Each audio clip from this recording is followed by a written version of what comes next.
नमस्कार दोस्तों, जो खेसारी लाल यादव के देवी सॉन्ग का टीजर आज जो आया है उसके साथ बहुत ही बड़ी गलती किया गया है। आखिर क्या है गलती, तो वीडियो क्लास तक आप लोग जरूर बने रहें। अगर हमारे चैनल पे आप नए हो तो भाई सब्सक्राइब कर लो, क्योंकि भोजपुरी का हर अपडेट सबसे पहले हमारे चैनल पे दोस्तों सबसे पहले आप ये स्क्रीनशॉट देखिए, जो कि अभी लगभग 11 घंटा हो चुकी है और 11 घंटा हो गया है और अभी तक 1 लाख फिर व्यूज नहीं कर रहा है इस गाने के टीजर पे, जो कि रियल टाइम में तो हो गया होगा, पर भाई इतना कम व्यूज आने का रीजन बस एक ही है कि वो अचानक रिलीज करते हैं कोई भी सॉन्ग हो।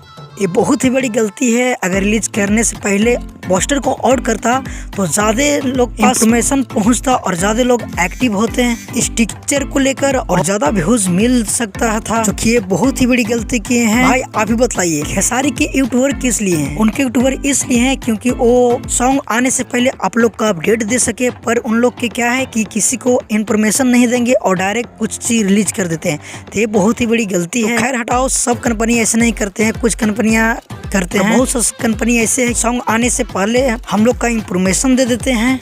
तो रही कल सुबह रिलीज किया जाएगा 6:30 बजे बेस्ट भोजपुरी के यूट्यूब चैनल पे फुल वीडियो सॉन्ग के, जिस गाने के टाइटल था झूलेले मेरिया, जो कि वीडियो में नजर आएंगे खेसारी लाल यादव और साथ में वायरल गर्ल प्रिया सुहाने से। तो कुछ यही अपडेट था, मुझे लगा चलो भाई लोग के पास थोड़ा शेयर करते हैं। किसी अपडेट के साथ बहुत ही जल्द, जब तक लीजिए जय हिंद जय भोजपुरी।